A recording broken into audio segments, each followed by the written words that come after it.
الحمدللہ رب العالمین والصلاة والسلام علی خاتم النبیین اما بعد فاعوذ باللہ من الشیطان الرجیم بسم اللہ الرحمن الرحیم الصلاة والسلام علیکہ یا رسول اللہ الصلاة والسلام علیکہ یا حبیب اللہ الصلاة والسلام علیکہ یا نبی اللہ وعلی آلکہ واصحابکہ یا نور اللہ۔ مدنی چینل کے ناظرین، پروگرام صبح رمضان میں آپ سب کو خوش آمدید کہتے ہیں۔ اللہ پاک کی بارگاہ میں یہ دعا بھی کرتے ہیں کہ اللہ پاک یہ صبح سب کے لیے رحمت والی، برکت والی، سعادتوں اور نیکیوں والی فرمائے۔ اللہ کرے کہ ماہ رمضان کی ان مبارک ساعتوں میں یوں ہی ہماری ساری زندگی سعادتوں اور نیکیوں میں بسر ہو جائے۔ آئیے درود پاک کی فضیلت سنتے ہیں۔ اللہ پاک کے پیارے پیارے آخری نبی محمد عربی صلی اللہ تعالی علیہ وآلہ وسلم نے ارشاد فرمایا، جس نے مجھ پر ایک مرتبہ درود پاک بھیجا اللہ پاک اس پر 10 رحمتیں نازل فرماتا ہے۔ صلو علی الحبیب صلی اللہ تعالی علی محمد صلی اللہ تعالی علیہ وآلہ وسلم۔ مدنی چینل کے ناظرین، آج کا ہمارا ٹاپک ہے سعادت مندی۔ بعض لوگوں کا یہ ذہن ہوتا ہے کہ شاید شہرت میں سعادت مندی ہے، بعض لوگوں کا یہ ذہن ہے شاید مال و دولت ہوگی، کثرت ہوگی، مال کی کثرت ہے، اسی میں سعادت مندی ہے، دنیاوی اعتبار سے کوئی کامیاب ہے تو یہ سعادت مندی ہے۔ کیا حقیقت میں ایسا ہی ہے کہ جس کے پاس مال ہے، دولت ہے، شہرت ہے، عزت ہے، کیا یہی کامیاب ہے؟ حقیقتاً کامیاب کون ہے؟ یقیناً مدنی چینل کے ناظرین، حقیقتاً کامیاب وہ ہے کہ جس کو اللہ پاک کی رضا نصیب ہو گئی ہے، جس کے سجدوں میں اللہ پاک کی رضا شامل ہے، جسے سجدوں کا سرور نصیب ہو گیا، جسے تقوی کی سعادت نصیب ہو گئی، جس کی زندگی اللہ اور اس کے رسول کے بتائے ہوئے احکامات کے مطابق گزرتی ہے، جس کی دنیا اللہ اور اس کے رسول کے بتائے ہوئے طریقہ کار کے ساتھ گزرنے کے ساتھ ساتھ قبر میں بھی وہ راحت میں ہے اور کل قیامت کے دن بھی وہ کامیاب ہو جائے گا، جنت میں چلا جائے گا، یقیناً یہ سعادت مند ہے۔ قرآن و حدیث میں اس حوالے سے کیا ہماری رہنمائی کی جاتی ہے؟ کن افراد کو سعادت مند کہا گیا؟ وہ کون سے اعمال ہیں کہ جو بجا لائے جائیں تو بندہ سعادت مند ہوتا ہے؟ انشاءاللہ آج کے پروگرام میں ہم اسی ٹاپک پر گفتگو کریں گے مبلغین سے۔ آپ سے گزارش کریں گے مدنی چینل کے ناظرین، آپ ہمارے ساتھ رہیے، پروگرام مکمل دیکھنے کی نیت کیجیے، انشاءاللہ بہت کچھ ہمیں آج کے پروگرام میں بھی سیکھنے کا موقع ملے گا۔ اللہ پاک سب دیکھنے والوں کو، سننے والوں کو برکتوں سے مالا مال فرمائے۔ آئیے مدنی چینل کے ناظرین، پروگرام میں اپنے مہمانوں کو دعوت دیتے ہیں، منچ پر تشریف لائیں گے، پروگرام کو آگے لے کر چلیں گے۔ آج انشاءاللہ ہمارے ساتھ ڈاکٹر عبد الواجد بھائی ہوں گے۔ عبد الواجد بھائی کو مرحبا کہتے ہیں جی، ماشاءاللہ۔ السلام علیکم ورحمۃ اللہ وبرکاتہ۔ ماشاءاللہ، کیسے ہیں آپ؟ الحمدللہ، مرحبا، اہلا وسہلا، مرحبا، ٹھیک ہے، تشریف رکھیے۔ انشاءاللہ آج ہمارے ساتھ شعیب بھائی بھی ہوں گے، ابراہیم بھائی بھی ہوں گے، مرحبا کہتے ہیں دونوں شخصیات کو۔ السلام علیکم ورحمۃ اللہ، کیسے شعیب بھائی؟ ٹھیک ہے آپ؟ مرحبا، اہلا وسہلا، مرحبا، وعلیکم السلام ورحمۃ اللہ، ماشاءاللہ۔ عمر اتاری آج ہمارے ساتھ ہوں گے جی، کلام سنیں گے انشاءاللہ عمر بھائی سے۔ حافظ عمر اتاری، وعلیکم السلام، کیسے عمر بھائی؟ ٹھیک ہے آپ؟ خیریت سے؟ تشریف رکھیے۔ اللہ پاک مدنی چینل کے ناظرین سب کو برکتیں عطا فرمائے، دونوں جہانوں کی بھلائیاں عطا فرمائے۔ عمر بھائی کی طرف بڑھیں گے، کلام دیکھتے ہیں آج ہمیں عمر بھائی کون سا سناتے ہیں، پھر انشاءاللہ ہم سعادت مندی اس ٹاپک پر مبلغین سے گفتگو بھی کریں گے۔ آپ سے گزارش کریں گے مدنی چینل کے ناظرین، اگر آپ ہمیں کال کرنا چاہیں، اسکرین پر آپ نمبرز ملاحظہ فرما رہے ہیں، آپ نمبر دیکھ رہے ہیں، آپ کال بھی کر سکتے ہیں، ایس ایم ایس بھی کر سکتے ہیں، فیس بک اور یوٹیوب کے اگر ناظرین ہیں تو آپ ہمیں کمنٹس بھی کر سکتے ہیں، انشاءاللہ کوشش ہوگی آپ کے کمنٹس بھی لیے جائیں۔ 0308262600 اس نمبر پر آپ ہمیں واٹس ایپ بھی کر سکتے ہیں۔ اگر واٹس ایپ کے ذریعے مبلغین سے اس ٹاپک پر، سعادت مندی اس ٹاپک پر اگر آپ کچھ گفتگو کرنا چاہتے ہیں تو ضرور آپ گفتگو بھی کر سکتے ہیں۔ اگر کلام کی فرمائش واٹس ایپ آپ فرمائش بھی کر سکتے ہیں، انشاءاللہ آپ کی فرمائش کو بھی لیا جائے گا۔ اللہ پاک برکتیں عطا فرمائے۔ عمر بھائی کی طرف بڑھتے ہیں۔ عمر بھائی آج کون سا کلام سنا رہے ہیں آپ ہمیں؟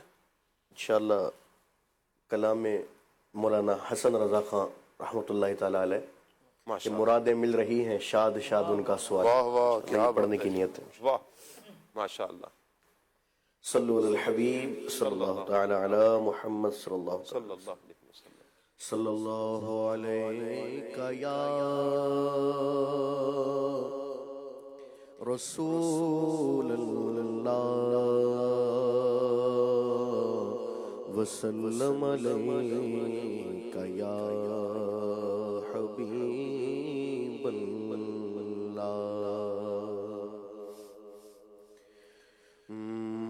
مرادیں مل رہی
تیری سیرت زمانے سے نرالی ہے، تیری صورت تیری سیرت زمانے سے نرالی ہے، تیری ہر ہر ادا پیارے دلیل بے مثالی ہے، تیری ہر ہر ادا پیارے دلیل بے مثالی ہے،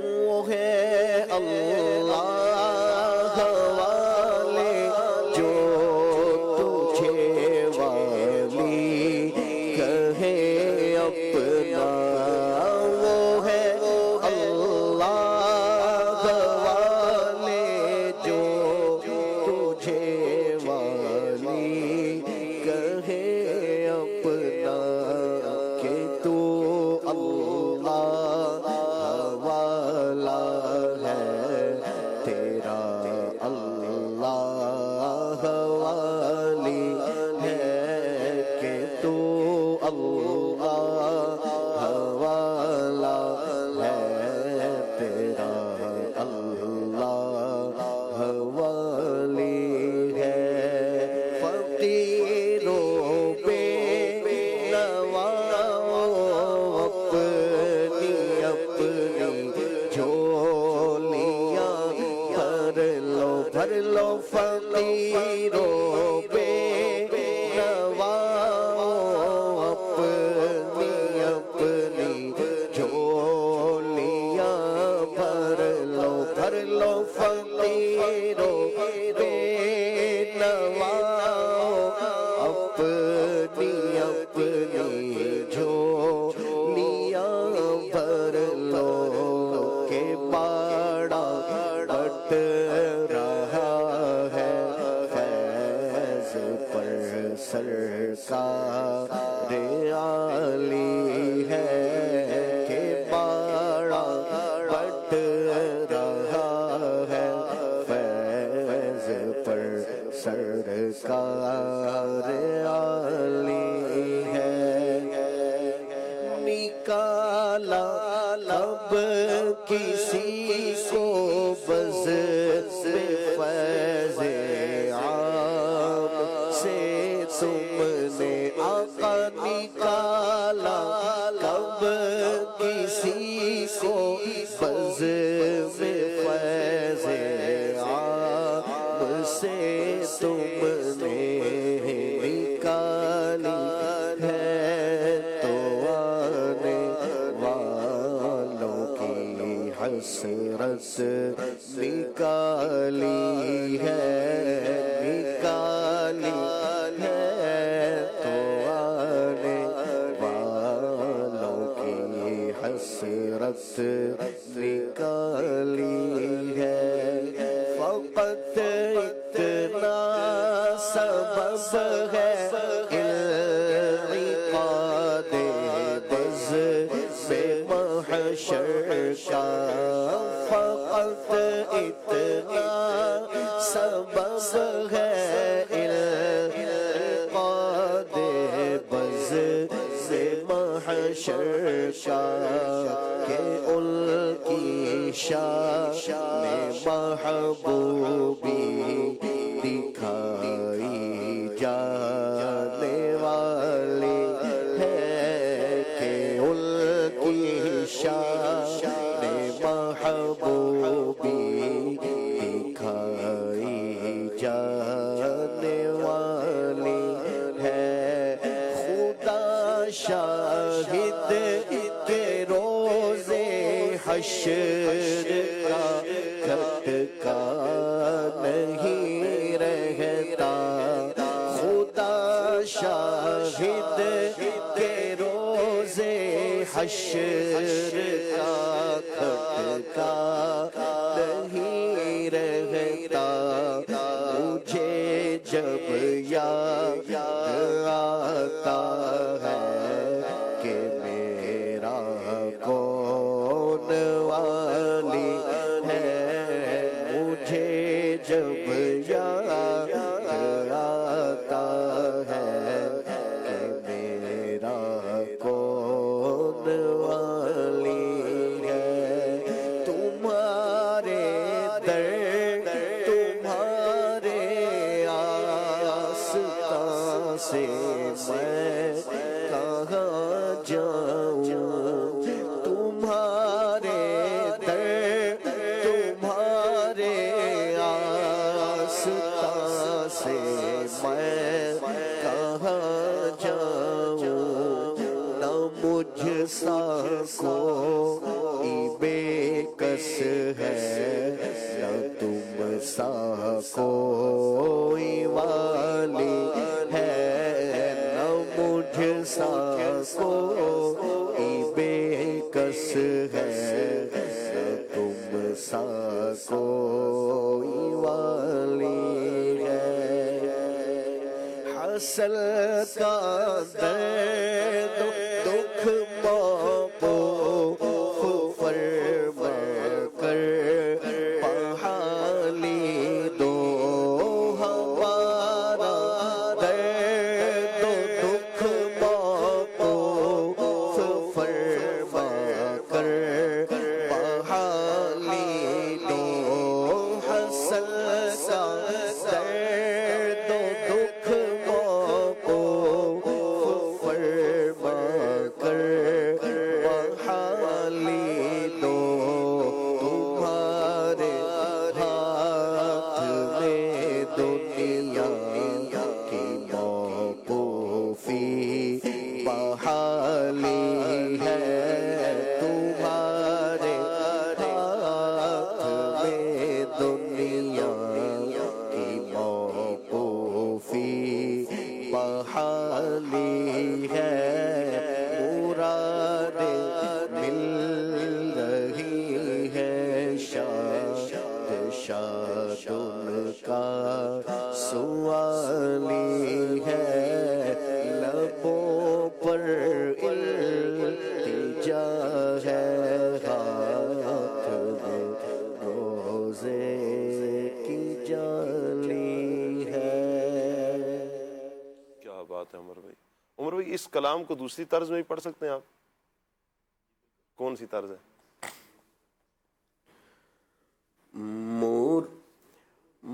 مرادیں مل رہی ہے، شاد شاد ان کا سوالی ہے، مرادیں مل رہی ہے، شاد شاد ان کا سوالی ہے، مرادیں مل رہی ہے، شاد شاد ان کا سوالی ہے، لبوں پر التجا ہے، ہاتھ میں روز کی جالی ہے، لبوں پر التجا ہے، ہاتھ میں روزے کی جالی ہے۔ یہ طرز میں عمر بھائی آپ اس کو پڑھ سکتے ہیں؟ چلو کافی ساری ذہن میں آ سکتی ہیں، اچھا، ہاتھ بنا سکتے ہیں آپ؟ کوشش کر سکتے ہیں شاہ صاحب۔ چلے، اللہ آپ کو سلامت رکھے۔ مدنی چینل کے ناظرین، نبی کریم صلی اللہ تعالیٰ علیہ وآلہ وسلم کی مبارک ذات پر ہماری جان قربان پیارے آقا نبی رحمت صلی اللہ علیہ وآلہ وسلم کا ذکر نثر میں کیا جائے، طرز میں کیا جائے، نعت کی صورت میں، بیان کی صورت میں، ذکر مصطفیٰ صلی اللہ علیہ وآلہ وسلم یقیناً دلوں کو جلا بخشتا ہے۔ نبی کریم صلی اللہ تعالیٰ علیہ وآلہ وسلم کا ذکر یقیناً دلوں کی راحت، چین، قرار اور سکون کا باعث ہے، دنیا اور آخرت میں سعادت مندی کا باعث نبی کریم صلی اللہ علیہ وآلہ وسلم کا ذکر، نبی کریم صلی اللہ علیہ وآلہ وسلم کی اطاعت، نبی کریم علیہ السلام کی فرما برداری، یہ وہ عمل ہے کہ جو دنیا میں بھی بندے کو سعادت مند بناتا ہے اور اللہ کی رحمت سے کل قیامت کے دن بھی سعادت مند کرے گا، یہاں تک کہ سعادت مندی یہ کہ بندہ داخل جنت ہو جائے۔ اللہ تعالی ہمیں نبی کریم صلی اللہ تعالی علیہ وآلہ وسلم کا ذکر بھی کثرت سے کرنے کی توفیق عطا فرمائے، اور پیارے آقا صلی اللہ علیہ وآلہ وسلم کی پیاری پیاری اداؤں پر، پیارے آقا صلی اللہ علیہ وسلم کی پیاری پیاری سنتوں پر عمل کرنے کی بھی توفیق اللہ پاک ہمیں عطا فرمائے۔ مدنی چینل کے ناظرین، آج کا ہمارا ٹاپک سعادت مندی ہے۔ آپ اس ٹاپک پر کیا کہنا چاہیں گے؟ آپ ضرور کال بھی کر سکتے ہیں، ایس ایم ایس بھی کر سکتے ہیں، چاہیں تو کمنٹس بھی کر سکتے ہیں۔ اسکرین پر ہمارے نمبرز آپ دیکھ رہے ہیں 0308262600، 0308262600۔ اس نمبر پر آپ ہمیں واٹس ایپ بھی کر سکتے ہیں، چاہیں تو واٹس ایپ کے ذریعے آپ مبلغین سے گفتگو کر لیں، واٹس ایپ کے ذریعے آپ عمر بھائی سے کسی کلام کی فرمائش بھی کر سکتے ہیں۔ اللہ پاک سب دیکھنے والوں کو، سننے والوں کو برکتیں عطا فرمائے۔ فیس بک کے ناظرین سے گزارش کروں گا کہ اس نیکی کی دعوت کو شیئر ضرور کیجیے۔ اللہ پاک سب کو برکتیں عطا فرمائے۔ ابراہیم بھائی کی طرف بڑھتے ہیں۔ ابراہیم بھائی، سب سے پہلے تو یہ بتائیں نا کہ سعادت مند کون ہے؟ بسم اللہ الرحمن الرحیم۔ قبلہ شاہ صاحب، سب سے پہلے تو ہمیں یہ سمجھنے کی ضرورت ہے کہ دراصل سعادت مندی ہوتی کیا ہے۔ جی، سعادت مندی یہ خوش بختی کے معنی میں آتی ہے، اور اس کے مقابلے میں شقاوت یا بدبختی کا لفظ استعمال ہوتا ہے۔ اور ویسے ہمارے عام فہم انداز میں جب ہم سعادت مندی کا لفظ استعمال کرتے ہیں تو یہ فرما برداری کے معنی میں بھی آتی ہے کہ جب بندہ جس مقام پر ہے تو آیا کہ وہ اس کی سعادت مندی یہ ہے کہ جیسے اگر وہ اولاد ہے، بیٹا ہے، بیٹی ہے، تو اپنے والدین کا سعادت مند بیٹا یا بیٹی ہے، سعادت مند اولاد ہے۔ اگر وہ شاگرد ہے تو کیا وہ استاد کا سعادت مند شاگرد ہے؟ اگر وہ زوجہ ہے تو کیا شوہر کی سعادت مند بیوی ہے؟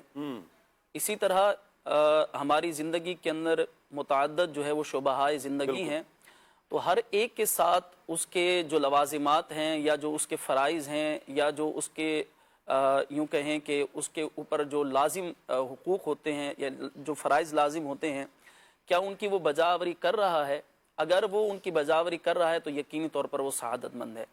جیسے اولاد کی سعادت مندی یہ ہے کہ وہ اپنے والدین کی خدمت گزاری کریں، اپنے والدین کا کہنا مانیں، اپنے والدین کی فرما برداری کریں۔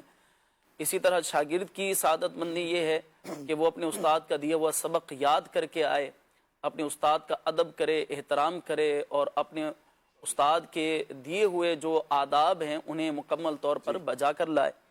اور اسی طرح یوں کہیں کہ زوجہ ہے تو وہ اپنے شوہر کا کی عزت اور ناموس کا خیال رکھنے والی، اس کے گھر بار کا خیال رکھنے والی، اور اس کے آرام اور سکون کا خیال رکھنے والی ہے، تو وہ سعادت مند بیوی ہے۔ اسی طرح اگر کوئی مرید ہے تو سعادت مند مرید وہ ہے جو شیخ طریقت اور اپنے پیر و مرشد کے دیے ہوئے سبق کے مطابق اپنی زندگی اور راہ سلوک پر وہ چلتا جا رہا ہے، وہ سعادت مند مرید ہے۔ تو یعنی یوں کہہ سکتے ہیں سعادت مندی کا یا سعادت مند ہونے کا یہ بڑا وسیع معنی ہے، کسی بھی اعتبار سے کہ جو فرما بردار ہے اس اعتبار سے لیا جا سکتا ہے کہ یہ سعادت مند ہے اس تناظر میں۔ جی سعادت مندی عام فہم انداز میں جب سعادت مندی کہا جاتا ہے نا کسی کے بارے میں کہ یہ سعادت مند ہے، تو عموماً اسی انداز میں کہا جا رہا ہے کہ یہ سعادت مند بیٹا ہے، یہ سعادت مند بیٹی ہے۔ تو والدین بھی ایسی اولاد پر فخر کر رہے ہوتے ہیں، اور ان کے جو یوں کہیں کہ اچھے ان کے اخلاقی رویے ہوتے ہیں وہ پھر لوگوں کے سامنے بیان بھی کر رہے ہوتے ہیں۔ تو یہ ساری باتیں ظاہر کرتی ہیں کہ بندہ جس مقام پر ہے اس کے جو لوازمات اگر وہ پورے کر رہا ہے تو وہ سعادت مند ہے۔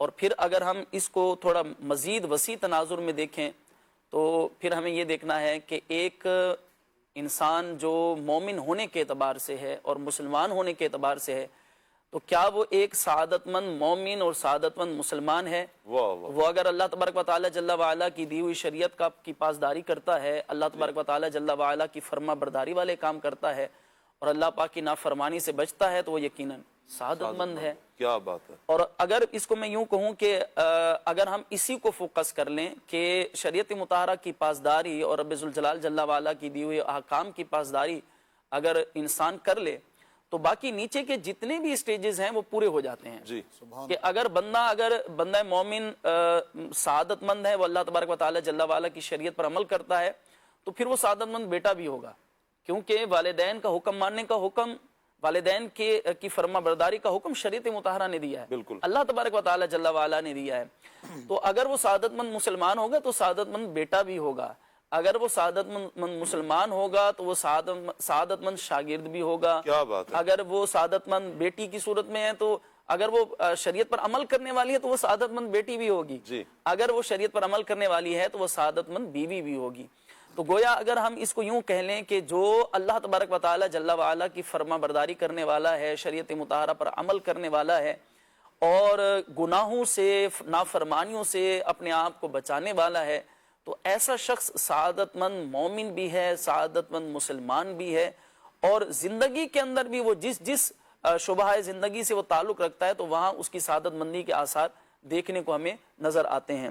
قرآن حکیم کے اندر رب ذوالجلال جل وعلا نے ارشاد فرمایا، من عامل صالحا من ذکر او انثى وهو مؤمن معاف کیجئے گا، من عامل صالحا من ذکر او انثى وهو مؤمن فلنحيينه حیاتا طیبہ، ارشاد فرمایا جو مرد یا عورت نیک عمل کرے اور وہ ہو مسلمان تو ہم اسے ضرور پاکیزہ زندگی عطا فرمائیں گے۔ کیا بات ہے، تو اگر بندہ مومن اللہ تبارک و تعالی جل وعلا کے دیے ہوئے احکام کی پاسداری کرتا ہے اور وہ ہے مومن، اور چاہے وہ مرد ہے یا عورت ہے، وہ کسی بھی شعبہ زندگی سے تعلق رکھنے والا ہے، اگر اللہ تبارک و تعالی جل وعلا کی فرما برداری کرنے والا ہے تو پھر اس کے ساتھ آخرت میں تو یقیناً اس کی کامیابی ہے، لیکن دنیا میں بھی اس کے ساتھ یہ وعدہ ہے کہ اللہ تبارک و تعالی جل جلالہ اسے پاکیزہ زندگی عطا فرمائے گا، پرسکون زندگی عطا فرمائے گا، سعادت والی زندگی عطا فرمائے گا۔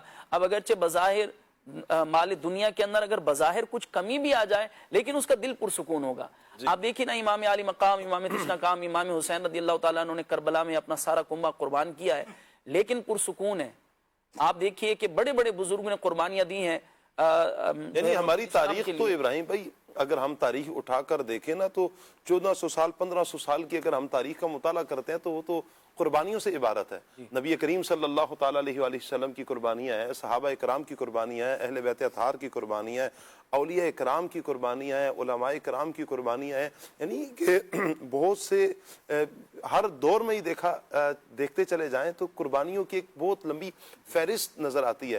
اچھا یہ میرے ذہن میں ایک سوال آ رہا تھا کہ میں آپ سے سوال کروں گا، ماشاءاللہ آپ نے اس کا جواب بھی دے دیا کہ بسا اوقات کسی کے ذہن میں یہ بھی آ سکتا ہے کہ جب بندہ سعادت مند ہے، عند اللہ وہ سعادت مند ہے، لیکن دنیاوی اعتبار سے اگر ہم دیکھتے ہیں تو پریشانیوں کا بھی شکار ہے، دکھ درد میں بھی ہے، تکلیفوں میں بھی ہے، مال کی کمی بھی ہے، تو اس اعتبار سے عبد الواجد بھائی کے بسا اوقات ذہن میں یوں بھی سوال تو آ سکتا ہے نا کہ کیا یہ سعادت مندی کے خلاف ہیں یہ ساری چیزیں؟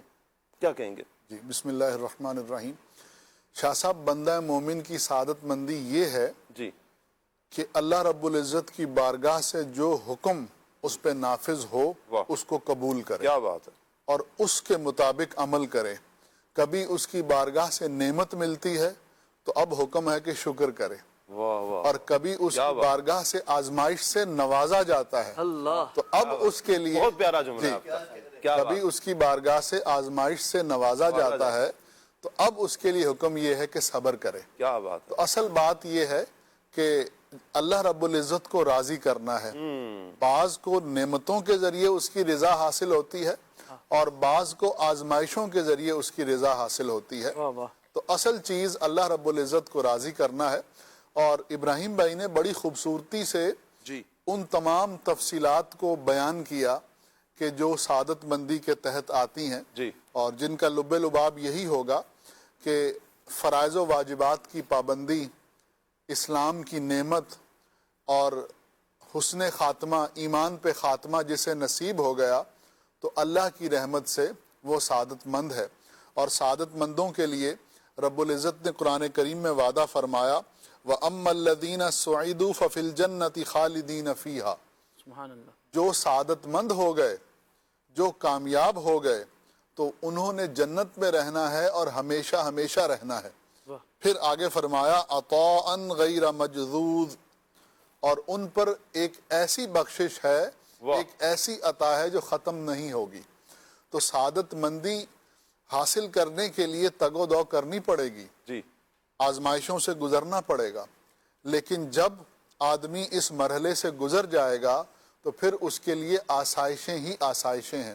وہ جنت میں ہوگا، ہمیشہ ہمیشہ ہوگا، اور ان لوگوں کے ساتھ ہوگا جن لوگوں کے ساتھ رہنے کی اور جن لوگوں کو دیکھنے کی اس نے تمنا کی ہے. یعنی اللہ کے رسول کے ساتھ، صحابہ کرام کے ساتھ، اللہ اکبر، حضور غوث پاک کے ساتھ، اور نیک لوگوں کے ساتھ. تو سعادت مندی یہ ہے کہ فرائض و واجبات کی پابندی ہو، ایمان کی فکر ہو، اور پھر ایمان پر خاتمہ بھی ہو جائے، اور پھر انشاءاللہ اللہ کی عطا ہے اور جنت ہے. لکھ دیا گیا ہے. ایک ذہن یہ بھی آتا ہے کہ جب لکھ دیا گیا تو پھر اب تو میں کچھ بھی کروں، میں سعید ہوں یا شقی ہوں، یہ تو میرے بارے میں لکھ دیا گیا. اب یہ ذہن بنا کر پھر بندہ بے عملی کی طرف نکلتا ہے. ایسے افراد کو یا ایسی ذہنیت کو، ایسا سوچنے والے کو آپ کس انداز میں سمجھائیں گے؟ شاہ صاحب اسے گمراہی کہتے ہیں، اور اللہ اس گمراہی سے بچائے جو اس طرح سے سوچے. بات یہ ہے کہ دنیا دار الاسباب ہے. آپ ایک رستے پر چل رہے ہیں اور آپ نے وہ رستہ اختیار کیا ہے مسجد میں جانے کے لیے، تو آپ مسجد میں پہنچیں گے. بالکل. اور اسی رستے پہ ایک اور شخص چل رہا ہے اسی سٹریٹ پہ، اور اس نے وہاں ڈاکہ کرنا ہے، ڈاکہ مارنا ہے، تو وہ ڈاکہ مار لے گا. تو بات یہ ہے کہ آپ اپنے اعمال کی طرف دیکھیں اور اللہ سے اچھے اعمال کی توفیق مانگیں. جب آپ کو اچھے اعمال کی توفیق ہے تو اللہ کی رحمت سے امید ہے کہ آپ اچھے ہیں اور سعادت مند ہوں گے. اور اگر آپ برے اعمال میں ہیں تو پھر اللہ سے ڈریں، توبہ کریں اور اچھے اعمال کی طرف آنے کی کوشش کریں. اور تقدیر کا جو مفہوم لوگوں نے سمجھ لیا ہے نا، وہ اس طرح سے ہے کہ جو لکھا ہے ہم مجبور ہیں اور ہم نے وہی کرنا ہے. حالانکہ ایسا نہیں ہے. جو ہم نے کرنا ہے وہ اللہ نے اپنے علم ازلی سے پہلے جان لیا اور لکھ دیا کہ اس بندے نے ایسے کرنا ہے. تو آدمی کو یہ چاہیے کہ وہ اپنے اعمال کی طرف نظر کرے اور کوشش کرے کہ نیکی کرے. اس سے زیادہ اگر وہ سوچے گا تو پھر وہ تقدیر کے مسئلے کی باریکی ہے جس کی طرف جانے کی اجازت نہیں. صحیح.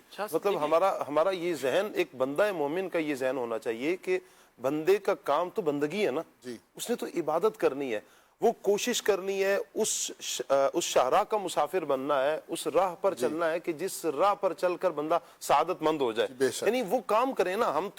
ہم نے اللہ پاک کی وحدانیت کا اقرار کیا ہے، اللہ کا احسان ہے، یہ اللہ پاک کی توفیق ہے کہ ہم مسلمان ہیں، یہ اللہ پاک کا فضل ہے کہ ہم نبی کریم صلی اللہ علیہ وسلم کے امتی ہیں، یہ اللہ پاک کا فضل، اس کا کرم، اس کی عطا ہے کہ ہم یہ گفتگو سن رہے ہیں، سمجھ رہے ہیں، کر رہے ہیں.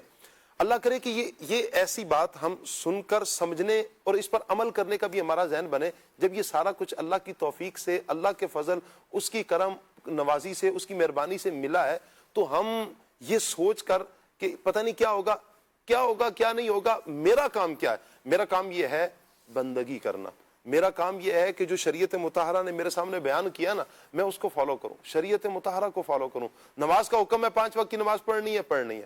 مجھے حکم ہے کہ زکوٰۃ ادا کرنی ہے، مجھ پر لازم ہو چکی ہے زکوٰۃ دینی ہے. مجھ پر حج فرض ہو چکا ہے، مجھے فرض ادا کرنا ہے. تو یہ اعمال وہ جو ہیں، اسی طرح دیگر فرائض ہیں، واجبات ہیں، مستحبات کی طرف ہم آئیں، ہم نبی کریم علیہ السلام کی سنتوں کی طرف آئیں، تاکہ ہم اس راہ کے مسافر ہوتے چلے جائیں کہ جس راہ پر چل کر ہم بھی سعادت مند ہو جائیں گے. اچھا، کیا ایسا ہے کہ کوئی بھی سعادت مند نہیں ہے؟ ایسا تو نہیں ہے. کتنے افراد ہیں، یعنی کتنے افراد ہیں کہ جو سعادت مند ہیں. جب وہ سعادت مند کیسے ہو گئے سعادت مند؟ وہ اعمال کیے نا انہوں نے، اللہ کا فضل شامل حال ہوا، نیک اعمال کیے، سعادت مندی کی طرف گئے. ولایت وہ ایک وہبی ہے، کسبی ہے، اللہ تعالیٰ کی طرف سے عطا کیا جانے والا ایک معاملہ ہے. لیکن سعادت مندی یہ تو ہم حاصل کر سکتے ہیں نا، اس کی تو کوشش کر سکتے ہیں نا کہ ہم محنت کر کے، یعنی جبر کر کے، مجاہدے کر کے ہم یہ اعمال، وہ اعمال بجا لائیں کہ جس کی وجہ سے ہم بھی سعادت مندوں کی فہرست میں شامل ہو جائیں. اللہ کی رضا کے لیے ہم نے عمل کرنا ہے. جب ہم اللہ کی رضا کے لیے عمل کرتے ہیں، پھر اس پر جو ہمارے ابراہیم بھائی نے ماشاءاللہ قرآن پاک کی آیت بینہ ہمیں سنائی کہ جب بندہ اللہ کی رضا کے لیے عمل کر رہا ہے پھر اللہ پاک اسے دنیا میں بھی سرخرو فرماتا ہے، آخرت میں بھی شاہ سرخرو صاحب فرماتا ہے۔ تقدیر کے حوالے سے اگر یہ بات جیسے کرتے ہیں نا کہ ہماری تو تقدیر میں لکھ دیا گیا، تو بھائی ہو سکتا ہے آپ کے نیک عمل کا نتیجہ یہ لکھا ہو کہ آپ یہ نیک عمل کریں گے تو بدلے میں آپ کو جو ہے وہ جنت ملے گی۔ جی اچھا، اس طرف نہیں ذہن جاتا، یہ بڑا مسئلہ ہے کہ جب بھی ذہن جائے گا بے عملی کی طرف جائے گا، یہ نہیں سوچ رہے، ایسی سوچ پتہ نہیں کیوں نہیں آتی کہ بھائی یہ سوچ کر کہ یہ عمل بھی تو مجھے جنت میں لے کے جا سکتا ہے، یہ بھی تقدیر میں لکھا ہے۔ جن کے قرآن عظیم کے اندر وعدے ہیں کہ آپ جو ہے وہ نیک اعمال کریں گے تو بدلے میں جنت ملے گی، تو بھائی اس کو دیکھ لو نا۔ اب دیکھیں تقدیر کی بحث تو علماء کی ہے، وہ علماء پر ہی رکھنی چاہیے، علماء کی سپردی کرنی چاہیے، لیکن ہم اس بات پر بھی تو غور کریں نا کہ احادیث مبارکہ کے اندر یہ فرمایا گیا کہ بندہ اگر اپنے والدین کی خدمت کرتا ہے تو اللہ تبارک و تعالیٰ اس کی عمر بڑھا دیتا ہے۔ تو یہ کس کے ساتھ جڑا ہوا ہے؟ والدین کی خدمت کے ساتھ۔ اگر وہ دعا کرتا ہے تو اللہ تبارک و تعالیٰ اس کی مصیبت کو ٹال دیتا ہے۔ تو یہ کس عمل کے ساتھ جڑا ہوا ہے؟ یہ نیکی کے ساتھ جڑا ہوا ہے۔ آپ نیک عمل کریں گے نا تو اس کا بدلہ بھی رب ذوالجلال جل والا آپ کو عطا فرمائے گا۔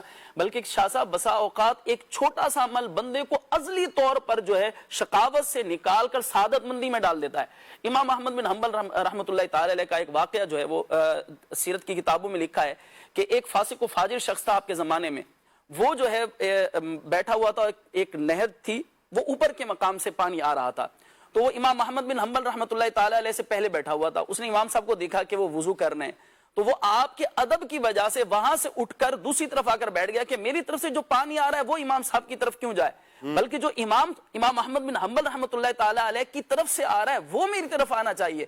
وہ وہاں سے اٹھ کر دوسری طرف آ کر بیٹھ گیا۔ مرنے کے بعد کسی نے اسے خواب میں دیکھا تو اس نے بتایا کہ اللہ تبارک و تعالی جل وعلا نے صرف اس عمل کی وجہ سے میری بخشش کر دی ہے۔ تو بسا اوقات ایک چھوٹا سا عمل بندے کو شقاوت اور بدبختی سے نکال کر اسے سعادت مند بنا دیتا ہے، اسے ہمیشہ کے لیے جنت کے اندر داخل کرنے کا جو ہے وہ ذریعہ بن جاتا ہے۔ تو ہمیں نیک اعمال پر غور کرنا ہے، اچھے اعمال پر غور کرنا ہے کہ اسی کے وعدے قرآن حکیم کے اندر کیے گئے ہیں۔ سبحان اللہ سبحان اللہ۔ شعیب بھائی کی طرف بڑھتے ہیں۔ شعیب بھائی، یہ جو سعادت مند اور شقی ان دونوں کی گفتگو ہوئی ہے، قرآن و سنت میں ان دونوں کے انجام کو بھی تو الگ الگ بیان کیا گیا نا، کیا کہیں گے آپ؟ بسم اللہ الرحمن الرحیم۔ شاہ صاحب، خوش قسمتی جو ہے، سعادت مندی جس کو ہم کہتے ہیں، اور اسی کو لوگ خوش نصیبی بھی کہتے ہیں، خوش قسمتی بھی کہتے ہیں، تو یہ دراصل لوگ جو دنیا دار لوگ ہیں ان کو اگر کوئی منصب مل جائے، کوئی شہرت مل جائے، کوئی منصب مل جائے تو وہ اس کو اپنی خوش قسمتی سمجھ لیتے ہیں، وہ سمجھ لیتے ہیں کہ سب کچھ یہی ہے، لیکن حالانکہ اسلام نے اس کا واضح طور پر معیار بیان فرمایا کہ اسلام میں سعادت مندی کیا ہے۔ سورہ آل عمران کی آیت نمبر 185 کے اندر بیان ہوتا ہے، فَمَنْ زُحْزِحَ عَنِ النَّارِ وَأُدْخِلَ الْجَنَّةَ فَقَدْ فَازَ۔ فرمایا گیا کہ جو دوزخ سے نکال کر جنت میں داخل کر دیا گیا وہ کامیاب ہو گیا۔ اب دوزخ سے نکال کر جنت میں داخل کر دیا گیا وہ کامیاب ہو گیا، اس کو قرآن نے معیار فرمایا۔ پھر اسی آیت مبارکہ کے اگلے حصے میں بیان ہوا، وَمَلْ حَيَاتُ الدُّنْيَا إِلَّا مَتَاعُ الْغُرُورِ، کہ بیان ہوا کہ جو دنیا کی زندگی ہے یہ تو دھوکہ ہے، یہ تو دھوکے کا سامان ہے۔ تو یہ دراصل اس پوری آیت سے ہمیں یہ سیکھنے کو ملتا ہے کہ ایک طرف فرمایا جا رہا ہے کہ جو دوزخ سے نکال کر جنت میں گیا وہ کامیاب ہو گیا، اور دوسری طرف فرمایا جا رہا ہے کہ جو دنیا کے پیچھے لوگ بھاگتے ہیں، دنیا کو اپنی خوش قسمتی سمجھتے ہیں، دنیا کے منصب کو، دنیا کے مال کو اپنی خوش قسمتی سمجھ رہے ہیں، تو یہ دراصل دھوکے کا سامان ہے۔ پھر قیامت کے دن شاہ صاحب حضرت آدم علیہ السلام سے لے کر آخری انسان تک سارے وہاں پر موجود ہوں گے، اور وہاں پر بھی لوگوں کے دو ہی گروہ بنائے جائیں گے، ایک ہوگا شقی اور دوسرا ہوگا سعید۔ اب یا تو شقی ہوں گے یا سعید ہوں گے، تیسری تو کوئی قسم نہیں ہے، یا تو جنت ہے یا تو دوزخ ہے۔ اب ان دونوں میں سے کسی ایک جگہ وہ اس کا معاملہ ہوگا۔ اب جب یہ دو معاملے ہوں گے تو اب ان دونوں کے انجام کو الگ الگ بیان کیا گیا قرآن کریم میں، اور فرمایا گیا فَأَمَّا الَّذِينَ شَقُوا فَفِي النَّارِ، کہ دو جو شقاوت والے ہیں، جو بدبخت ہیں، وہ دوزخ کے اندر جائیں گے، اور دوزخ کے اندر جائیں گے فَهُمْ فِيهَا زَفِيرٌ وَشَهِيقٌ، کہ وہ جو دوزخ کے اندر جائیں گے تو وہ دوزخ کے اندر ان کا معاملہ یہ ہوگا کہ وہ گدھے کی طرح چلاتے ہوں گے، وہ اس طرح کا ان کا معاملہ ہوگا۔ اور پھر سعید جو ہوں گے، جو خوش قسمت ہوں گے، خوش نصیب ہوں گے، جو سعادت مند ہوں گے، ان کے بارے میں جس طرح ہمارے عبد الماجد بھائی نے قرآن پاک کی آیت پڑھی وَأَمَّا الَّذِينَ سُعِدُوا فَفِي الْجَنَّةِ خَالِدِينَ فِيهَا کہ جو سعادت مند ہوں گے تو وہ جنت میں جائیں گے اور وہ جنت میں جائیں گے اور اس میں ہمیشہ رہیں گے. پھر فرمایا ما دامت السماوات والارض یہ جنت میں جائیں گے جب تک زمین و آسمان موجود ہیں. اور پھر آگے اس قرآن پاک کی آیت میں یہ بیان فرمایا گیا عطاء غیر مجزوز عطاء غیر مجزوز کہ یہ جو عطا ہوگی یہ ایسی بخشش ہوگی کہ جو ان کو ہمیشہ رہے گی, یہ کبھی ختم ہونے والی نہیں ہوگی. تو میرے محترم اور پیارے اسلامی بھائیوں کہ یہ سعادت مندی جو ہے وہ دراصل دوزخ سے نکل کر جنت میں جانے کا نام ہے. یقین کریں کہ جنت کے راستے پر اگر ہم چلے تو یہ سعادت مندی ہمارا مقدر ہوگی. وہ اکثر یہ مثال دی جاتی ہے, جیسے ہمارے مبلغ نے بھی مثال دی کہ ہم نے جو راستہ اختیار کرنا ہے جانا وہی ہے. اب دو راستے ہیں, ایک جنت کا راستہ ہے, دوسرا دوزخ کا راستہ ہے. اگر کوئی دوزخ کا راستہ اختیار کرتا ہے یعنی نمازیں چھوڑتا ہے, وہ روزے چھوڑ دیتا ہے, وہ گالی گلوچ کرتا ہے, وہ جھوٹ بولتا ہے, تو ظاہر ہے کہ وہ اسی طرف جا رہا ہے. لیکن اگر وہ جنت کا راستہ اختیار کرتا ہے, وہ نمازیں پڑھتا ہے, وہ قرآن پاک کی تلاوت کرتا ہے, تو وہ جنت کے راستے کی طرف بڑھ رہا ہے. تو ہم اللہ پاک کی بارگاہ میں دعا کریں کہ قیامت کے دن اللہ پاک ہمیں سعیدوں کے ساتھ رکھے, اللہ پاک ہمیں سعادت مند رکھے اور شقی لوگوں سے اور شقاوت سے رب ذوالجلال عز و جل ہم سب کی حفاظت فرمائے. آمین آمین. بڑا پیارا آپ نے کلام فرمایا قرآن و سنت کی روشنی میں کہ جو سعادت مند ہے یقیناً جو جنت میں داخل ہو جائے گا وہ سعادت مند بھی اور کامیاب بھی وہی ہے. بدبخت جو ہیں شقی لوگ یہ جہنم میں جانے والے ہوں گے. یعنی وہ اعمال کے جو جنت میں لے کر جانے والے ہیں وہ سعادت مندی کی طرف لے کر جانے والے ہیں, وہ اعمال جو جہنم کی طرف لے کر جانے والے ہیں وہ شقاوت کی طرف, شقی ہونے کی طرف لے کر جا رہے ہیں. اللہ پاک ہمیں سعادت مندوں میں ہی رکھے, ہم نے تو جنت میں جانا نا. اور پھر دیکھیں اللہ پاک کی مرضی و منشا کیا ہے. رب کی مرضی و منشا تو یہی ہے نا کہ نبی کریم صلی اللہ علیہ وسلم کی امت بخشی جائے. آپ دیکھیں کہ اس امت کی بخشش کے لیے اللہ تبارک و تعالیٰ نے کتنا سامان عطا فرما دیا کہ یہ امت سعادت مند ہو جائے. اب یہ تو ہماری اختیار میں کہ ہم سعادت مند ہوتے ہیں یا بدبختی کی طرف جاتے ہیں, سعادت مندی کی طرف جا رہے ہیں یا بدبختی کی طرف جا رہے ہیں. یعنی ہمیں ماہ رمضان عطا کیا گیا, ماہ رمضان المبارک کی ہر گھڑی کتنی رحمت والی ہے. ماہ رمضان پورے کا پورا رحمتوں والا, اس کے دن بھی رحمتوں والے, اس کے راتیں بھی رحمتوں والی برکتوں والی, اس کی سحری بھی رحمتوں والی برکتوں والی, افطار بھی رحمتوں والی برکتوں والی. افطار کے وقت میں 10 لاکھ گناہگار بخشے جا رہے ہیں, دعائیں قبول ہو رہی ہیں. اور پھر جمعۃ المبارک رمضان المبارک میں عطا کیا جائے, ہر گھڑی میں 10 لاکھ گناہگار جہنم سے آزاد ہو رہے ہیں. یعنی انہیں شقاوت سے نکالا جا رہا ہے اور سعادت مند بنایا جا رہا ہے. یہ محض اللہ پاک کا فضل, اس کا کرم, اس کی عطا ہے اور اس ہی کی دی ہوئی توفیق سے یہ سلسلہ ہے. اور اس کے علاوہ ماہ رمضان کے علاوہ دنوں کو دیکھیں, جمعۃ المبارک کا دن عطا فرمایا, عیدین عطا فرمائی ہیں, شب برات عطا کی ہے, شب قدر عطا کی ہے, لیلۃ القدر کتنی برکت والی رات ہے, 1000 مہینوں سے افضل اس رات کو قرار دیا گیا. کہیں دن مبارک ہیں, کہیں راتیں مبارک ہیں, وہ لمحات کئی آتے ہیں کہ جس میں بندہ اپنی زندگی کو بدل کر نیکیوں کی شاہراہ پر چل سکتا ہے, سعادت مند ہونے کی, سعادت مندی کی طرف جا سکتا ہے. یہ ہمارے اختیار میں. اللہ پاک نے تو ہمیں یہ مواقع عطا کیے ہیں نا, ہم لینے والے بن جائیں. اللہ کرے ہم لے لیں. جب ہم لیں گے نا, ان باتوں کو لیں گے, ان اعمال پر عمل کریں گے, تو اللہ نے چاہا ہم دنیا میں بھی سرخرو ہوں گے اور آخرت میں بھی. اور بڑی پیاری بات شروع میں ابراہیم بھائی نے کر دی تھی کہ جب بندہ اللہ کا ہو گیا نا, اللہ کی بارگاہ میں وہ سعادت مند ہے, وہ دنیا کی ہر معاملے میں دیکھا جائے تو سعادت مند ہے, وہ ہر اعتبار سے ہی سعادت مند ہوگا. اللہ کرے کہ ہم سعادت مندی ہی کی طرف رہیں. مدنی چینل کے ناظرین, ایک پیکیج ہے ہمارے پاس, آئیے پیکیج کی طرف بڑھتے ہیں.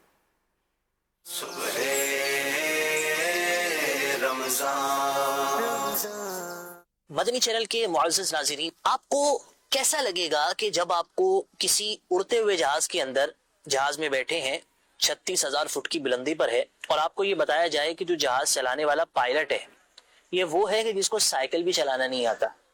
آپ کو کتنا حیران کن لگے گا کہ جب آپ کو یہ بتایا جائے کہ جس بحری جہاز میں آپ سفر کر رہے ہیں اور گہرے پانیوں کے اندر جا چکے ہیں, اس جہاز کا جو کپتان ہے یہ وہ ہے کہ جس نے کبھی آج سے پہلے کشتی کا سفر کیا ہی نہیں ہے. بڑا حیرانی ہوگی اور بڑا تعجب ہوگا.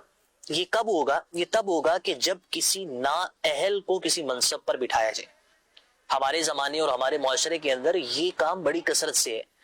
آپ کو کتنا عجیب لگے اور کتنا شاکنگ یہ بات ہو آپ کے لیے کہ جب آپ کو یہ بتایا جائے کہ جو اندر آپریشن روم ہے آپ کے پیشنٹ کا جو بندہ آپریشن کر رہا ہے جس کو ڈاکٹر دنیا کہتی ہے مگر در حقیقت اس کو ٹھیک طرح سے انجیکشن لگانا بھی نہیں آتا اور وہ عطائی ڈاکٹر ہے اور وہ کسی کام کا نہیں ہے اور کر وہ آپریشن رہا ہے.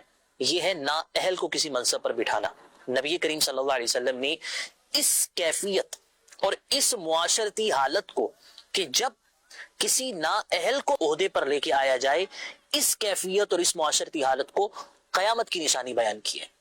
نبی کریم صلی اللہ تعالی علیہ وآلہ وسلم کی بارگاہ میں ایک اعرابی حاضر ہوئے. حدیث پاک میں ہے جاء اعرابی، ایک اعرابی نبی کریم صلی اللہ علیہ وسلم کی بارگاہ میں حاضر ہوئے.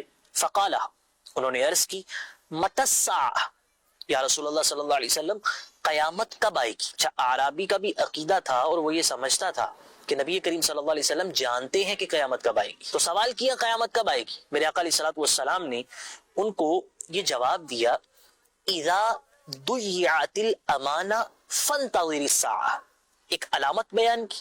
علامت بیان کرنے کے بعد فرمایا کہ جب وہ ہونا شروع ہو جائے تو تم قیامت کا انتظار کرو کہ پھر وہ بہت قریب آ چکی ہوگی. اب وہ علامت کیا؟ میرے آقا علیہ الصلوۃ والسلام نے فرمایا کہ جب امانتوں کو ضائع کیا جانا شروع ہو جائے اور امانت کو ضائع کر دیا جائے، پرواہ نہ کی جائے، یہ زمانہ جب آ جائے گا اور امانتوں کا ضیاع عام ہو جائے گا، فرمایا کہ پھر تم قیامت کا انتظار کرنا کہ قیامت بہت قریب آ چکی ہوگی. اب انہوں نے سوال کیا، یعنی جو اعرابی تھے پوچھا، عرض کی کیف اضاعتها، یا رسول اللہ صلی اللہ علیہ وسلم امانتوں کا ضائع کرنا یہ کیسے ہوگا؟ تو میرے آقا علیہ الصلوۃ والسلام نے جواب دیا اذا وسد الامر الى غیر اہلہ فانتظر الساعہ.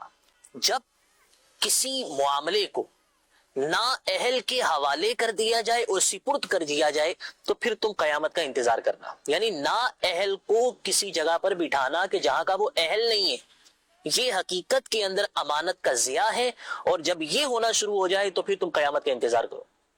دندناتے پھرتے ہیں وہ لوگ کہ جو ان مناصب پر ہیں اور ان عہدوں پر ہیں کہ جہاں کے ہونے کے وہ لائق نہیں ہیں.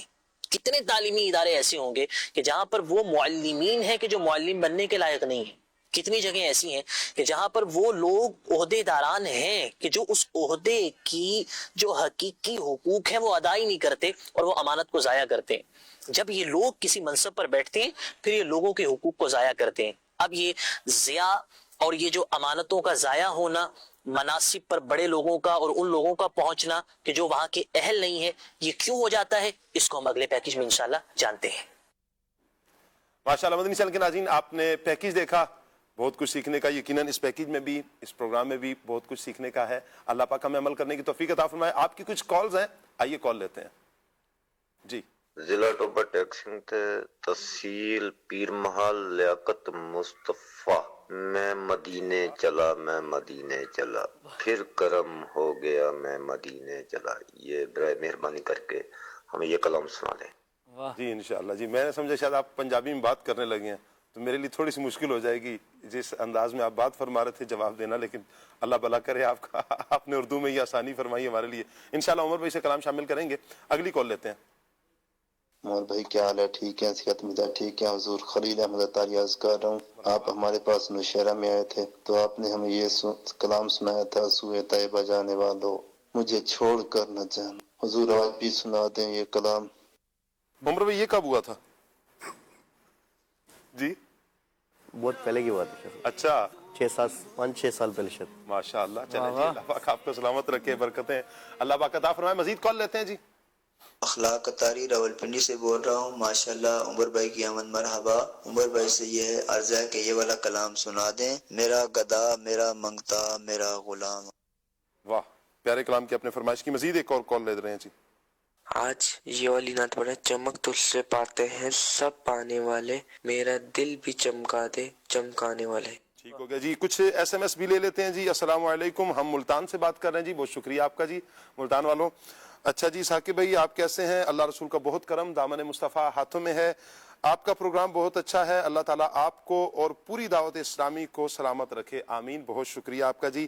ثاقب بھائی ہماری آپ سے گزارش ہے کہ ہمیں کلام سنا دے، رمضان سے قرار ہے اسٹوڈیو کلام پروگرام کے بعد میری اور میرے گھر والوں کی بے حساب مغفرت اور دنیا اور آخرت کی کامیابی کی دعا فرما دیں۔ ٹھیک ہو گیا جی۔ آپ نے ایک سیگمنٹ کے حوالے سے کہا، میں نے میسیج آپ کا پڑھ لیا ہے، اللہ پاک آپ کو آپ کی پوری فیملی کو برکتوں سے مالا مال فرمائے۔ اچھا عمر بھائی، اللہ اللہ تیرا دربار رسول عربی، اس کلام کی فرمائش ہے، کہہ رہے جی میں شیخ عدنان DHA لاہور سے، پلیز چلائیں حضور میری تو ساری بہار آپ سے، یعنی اس کلام کی فرمائش کر رہے ہیں، تو کجا من کجا، اس کلام کی بھی فرمائش ہے جی۔ عمر بھائی یہ کلام سنا دیں، تیری ایک چشم رحمت سے تیرا بیمار بہتر ہو، بہتر ہے یا بہتر ہو، ایسے کیا ہے لفظ؟ بہتر ہے۔ ٹھیک ہو گیا جی۔ ایسا تجھے خالق نے طرحدار بنایا، اس کلام کی بھی فرمائش ہے۔ رمضان مبارک آپ سب کو جی، خیر مبارک جی، آپ کو بھی بہت بہت رمضان مبارک ہو۔ کیا مکہ یا مدینہ میں درود پاک کا رجسٹر یا ڈائری رکھ سکتے ہیں؟ اچھا اس حوالے سے تو چلے ہم مبلغین سے گفتگو کریں گے۔ ہو کرم سرکار اب تو ہو گئے غم بے شمار، اس کلام کی بھی فرمائش کی ہے جی۔ اللہ آپ کو سلامت رکھے۔ مرکز الاولیاء لاہور سے ہے جی، عبدالرحمن اطاری ہیں، اور سیر گلشن کون دیکھے، اس کلام کی فرمائش کر رہے ہیں۔ ایک شب تار ہے، اس کلام کی بھی فرمائش آئی ہے۔ کہہ رہے ہیں زبیر بھائی ہیں سرگودا سے، ثاقب بھائی کیا حال ہے آپ کا؟ اللہ رسول کا بہت کرم ہے جی۔ ثاقب بھائی آج تو یہ کلام لازمی سنا دیں، یا رب سوئے مدینہ مستانہ بن کے جاؤں۔ خیبر پختونخوا سے گل محمد بھائی ہیں جی، ہماری طرف سے رمضان مبارک، مدنی چینل کو مبارک جی، بہت شکریہ جی آپ کا، اللہ آپ کو سلامت رکھے۔ یا مصطفیٰ خیر الورا ہو، اس کلام کی بھی فرمائش آئی ہے۔ اچھا جی 13 بار عرض کیا ہے، یا اللہ خیر، تلا گنگ سے میسیج ہے، لیکن وقت کی قلت کی وجہ سے کلام شامل نہیں کیا گیا، محتاج نظر ہے حال میرا، اسے تو میرا خیال پہلے لے لیں جی، 13ویں مرتبہ ہے ان کی، اللہ پاک سلامت رکھے۔ بہرحال یہ اچھا سلسلہ اس اعتبار سے آپ کے لیے کہ ماشاءاللہ آپ ہمیں چھوڑ کر جاتے نہیں ہیں، آپ میسیجز کرتے ہیں، چونکہ پروگرام مدنی چینل کے ناظرین آپ ہی کا ہے، یہ آپ کا حق بھی بنتا ہے کہ آپ اس پروگرام میں شامل ہی رہیں۔ اللہ پاک سب کو برکتیں عطا فرمائے۔ کچھ کمنٹس بھی لے لیتے ہیں جی۔ مکہ مدینہ شاہ صاحب ہمارے لیے بے حساب مغفرت کی دعا، اللہ پاک ہم سب کی بے حساب مغفرت فرمائے جی۔ عمر بھائی کلام سنا دیں، ایک شب تار ہے، طاہر حمید بھائی کا میسیج ہے جی۔ اچھا جی قاضی نثار احمد صاحب ہیں جی، بہت شکریہ آپ کا جی۔ محمد شاہد قادری صاحب ہیں، آپ کا بہت بہت شکریہ جی۔ اور جاوید حبیب صاحب ہیں، ثاقب بھائی آپ کیسے ہیں جی؟ اللہ رسول کا بہت کرم ہے، دامن مصطفیٰ ہاتھوں میں ہے، آپ ہمیں اپنی آواز میں نعت سنا دیں۔ اپنی آواز کے ساتھ کچھ اور بھی آپ نے لگایا، لیکن چلیں اتنا ہی کافی ہے، اور ہمارے لیے دعا بھی کر دیجیے، اللہ آپ کو برکتیں عطا فرمائے، سلامتی عطا فرمائے جی۔ اچھا جی حافظ اقبال صاحب ہیں، ماشاء اللہ بہت خوب۔ اچھا عقیل بھائی ہیں، یہ ایک شرعی مسئلہ پوچھ رہے ہیں، انشاءاللہ جس دن مفتی صاحب آئیں گے ہمارے ساتھ آپ سے گزارش کروں گا کہ تب یہ مسئلہ ڈسکس کیجیے گا، اللہ پاک سب کو سلامتیاں عطا فرمائے۔ عمر بھائی کی طرف بڑھ رہے ہیں، کچھ کلام شامل کرتے ہیں اور پھر چونکہ وقت اختتام کی طرف ہی ہوگا، آخر میں انشاءاللہ عبدالواجد بھائی سے انشاءاللہ کچھ بات ہم کریں گے جی۔ صلو علی الحبیب صلی اللہ تعالی علی محمد صلی اللہ تعالی علیہ وآلہ وسلم۔ اللہ اللہ تیرا دربار رسول عربی، اللہ اللہ تیرا دربار رسول عربی، اللہ اللہ تیرا دربار رسول عربی، تیرا دربار کرم وار رسول عربی، بے قصوں کے ہو مددگار رسول عربی، بے قصوں کے ہو مددگار رسول عربی، تم رسولوں کے بھی سردار رسول عربی، تم رسولوں کے بھی سردار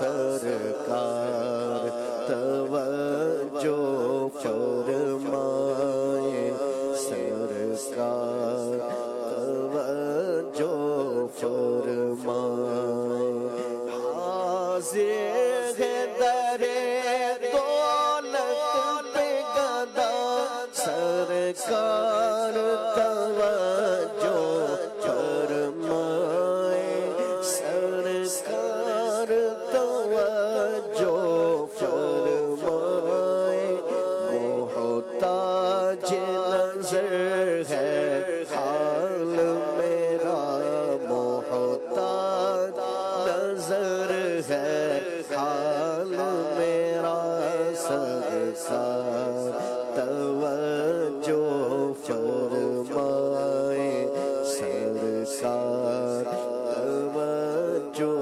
فرمائے میں کر کے ستم اپنی جان پر میں کر کے ستم اپنی جان پر قرآن سے جاؤں کا پڑھ کر قرآن سے جاؤں کا پڑھ کر آیا ہوں بہت شرمندہ سا میں آیا ہوں بہت شرمندہ سا سرکار توجہ فرمائے سرکار توجہ فرمائے تیری ایک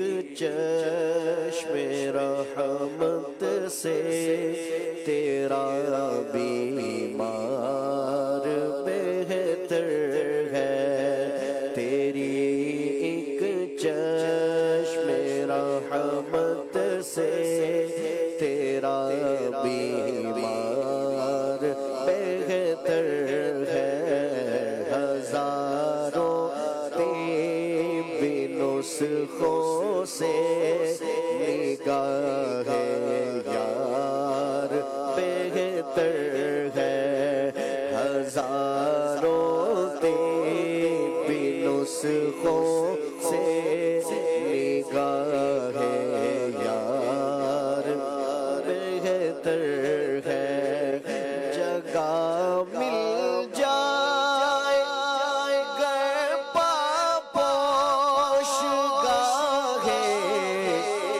یار میں مجھ کو جگہ مل جائے گر پاپوش گاہ یار میں مجھ کو خوشا یہ مسند طاؤس سے صد بار بہتر ہے خوشا یہ مسند طاؤس سے صد بار بہتر ہے شہنشاہی سے پڑھ کر تیری پاپوش برداری یا رسول اللہ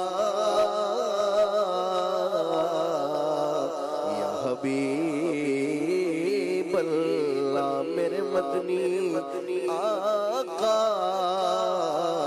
میرے سونے آقا شہنشاہی سے پڑھ کر تیری پاپوش برداری سکندر سے تیرا ایک خادم دربار بہتر ہے سکندر سے تیرا ایک خادم دربار بہتر ہے تیرا خادم دربار تیرا خادم دربار تیرا خادم دربار سکندر سے تیرا ایک خادم دربار بہتر ہے تیری ایک چشم رحمت سے تیرا بیمار بہتر ہے. کیا بات ہے عمر بھائی. مدنی چینل کے ناظرین، آج کا ہمارا ٹاپک سعادت مندی. عبد الواجد بھائی سے لیتے ہیں آخر میں. عبد الواجد بھائی، اس سعادت مندی پر کوئی واقعہ وغیرہ ہے جی تو ارشاد فرمائیں. جی شاہ صاحب، ایسا ہے کہ اللہ رب العزت کی رحمت کا منتظر رہنا چاہیے. بے شک. اور رحمت حق بہا نمی جویت، واہ واہ، رحمت حق بہانہ می جو کہ اس کی رحمت جو ہے وہ تو بخشش اور مغفرت کے بہانے ڈھونڈتی. کیا بات ہے. تو آدمی کو کسی بھی نیکی کو چھوٹا سمجھ کے نہیں چھوڑنا چاہیے، بالکل، بلکہ ہر نیکی کو عین سعادت سمجھنا چاہیے کہ کیا پتہ اسی کے بدلے جو ہے اللہ رب العزت مجھے معاف فرما دے. حضرت بشر حافی رحمۃ اللہ تعالی علیہ بہت بڑے بزرگ ہیں. اتنے بڑے بزرگ ہیں کہ جب تک آپ زندہ تھے تو آپ ننگے پاؤں چلتے تھے اپنے شہر میں، تو آپ کی تعظیم میں چوپائے جو ہیں وہ گوبر نہیں کرتے تھے کہ کہیں ان کے پاؤں آلودہ نہ ہو جائیں. تو کسی نے پوچھا کہ حضرت آپ کا اتنا مقام و مرتبہ کہ آپ کو یہ سب کیسے ملا؟ تو کہا کہ میں ابتداً جو ہے کوئی اچھا آدمی نہیں تھا، لیکن میں ایک دن جا رہا تھا تو ایک پرچی جو ہے وہ گری پڑی تھی اور اس پہ اللہ کا نام لکھا تھا. تو میں اگرچہ نشے میں تھا لیکن مجھے اتنا شعور ضرور تھا کہ یہ اللہ کا نام ہے. میں نے اسے اٹھایا اور اٹھا کر میری جیب میں جتنے پیسے تھے ان سے خوشبو خریدی اور وہ خوشبو خرید کر اس پرچے پہ، اس کاغذ پہ لگا دی. تو بس اس کے بعد ایسا ہوا کہ رات سویا تو مجھے یہ پیغام دیا گیا خواب میں کہ تم نے ہمارے نام کو معطر کیا ہے، خوشبو لگائی ہے، ہم قیامت تک تمہارے نام کو خوشبودار رکھیں. تو بس یہ اللہ کا کرم ہے. تو آپ دیکھیں کہ کبھی کبھی سعادت مندی ایسے متوجہ ہو جاتی ہے. تو آدمی کو نیک عمل کرنے کی کوشش کرنی چاہیے اور بہانے نہیں ڈھونڈنے چاہیے. کچھ لوگ ہوتے ہیں نا کہ اعمال برے ہوتے ہیں تو اب وہ نفس کے وسوسوں میں آ جاتے ہیں، جو آپ نے شروع میں بات کی تھی کہ بھائی ہم کیا کریں، لکھا ہوا ہے. تو یہ اصل میں ایک نفس کا وسوسہ ہے. جب آدمی اچھے طریقے پر چلتا ہے، اچھے رستے پہ چلتا ہے تو توفیق اس کے شامل حال ہوتی ہے اور اللہ اس پہ کرم فرماتا ہے. کیا بات ہے جی. اللہ تعالیٰ آپ کو برکتیں عطا فرمائے. مدنی چینل کے ناظرین، میں آپ کے سامنے سعادت مندی اور بدبختی، شقاوت، اس کے حوالے سے حضرت شقیق بلخی رحمۃ اللہ تعالیٰ علیہ کا ایک قول رکھتا ہوں کہ سعادت مندی کی علامات کیا ہیں اور بدبختی، شقاوت کی علامات کیا ہیں. حضرت سیدنا شقیق بلخی رحمۃ اللہ تعالیٰ علیہ آپ نے فرمایا کہ سعادت کی 5 علامتیں ہیں، یعنی سعادت مندی کی 5 علامتیں ہیں. وہ بندہ سعادت مند ہے کہ جس کے اندر 5 علامتیں یہ ہیں. سب سے پہلا دل کی نرمی جس بندے کے اندر ہے وہ سعادت مندی کی طرف ہے. دوسرا ہے کثرت گریہ، اللہ کی بارگاہ میں کثرت سے رونا. تیسرا ہے دنیا سے نفرت، دنیا سے بیزاری. اور چوتھا ہے امیدوں کا کوتا ہونا، یعنی لمبی امیدیں نہ باندھنا، فلاں عمر میں جا کر یہ کروں گا یہ کروں گا، اس طرف نہیں. 5واں ہے حیا. یہ 5 چیزیں جس کے اندر ہوں، فرمایا کہ وہ سعادت مند ہے. ایسے ہی بدبختی کے حوالے سے بھی فرمایا کہ جس کے دل کی سختی ہے، 5 کی علامت اس کے اپوزٹ بیان کیا ہے کہ جس کی دل کی سختی ہے، وہ آنکھ کی خشکی ہے، یعنی گریہ زاری اللہ کی بارگاہ میں نہیں کرتا، دنیا کی طرف رغبت رکھتا ہے، لمبی لمبی امیدیں باندھتا ہے، بے حیائی کا مرتکب ہوتا ہے. یہ 5 علامتیں جس کے اندر ہیں تو وہ شقی ہے، شقاوت ہے اس کے اندر، بدبختی کی طرف وہ جا رہا ہے، یا یوں کہہ لیں کہ بدبخت ہے. اللہ پاک سے عافیت کا ہم سوال کرتے ہیں. میں اور آپ مدنی چینل کے ناظرین غور کریں کہ کیا میرے اندر کون سی علامات پائی جاتی ہیں. کیا دل کی نرمی میرے اندر ہے، یا میرا دل کہا جاتا ہے کہ اس کا دل تو پتھر کی طرح سخت ہے. کہیں ایسا تو نہیں کہ میرے بارے میں بھی اس طرح کے لوگ کمنٹس پاس کرتے ہیں کہ اس کا دل پتھر سے زیادہ سخت ہے. میں کتنی مرتبہ اللہ کی بارگاہ میں روتا ہوں، کتنی مرتبہ اللہ کی بارگاہ میں رو کر اللہ کو راضی کرنے کی کوشش کرتا ہوں, کتنی گریہ زاری کرتا ہوں اللہ کی بارگاہ میں, اس کا بھی محاسبہ کریں. ایک مرتبہ اپنا محاسبہ کر لیں گے تو ہمیں ججمنٹ کرنا ہمارے لیے آسان ہوگا. اگر تو علامات نہیں پائی جاتی کوئی بات نہیں, ہم ابھی کوشش کر سکتے ہیں نا, ابھی وقت ہے ہمارے پاس, ابھی توبہ کا دروازہ کھلا ہوا ہے, اللہ نے ابھی مہلت دی ہے.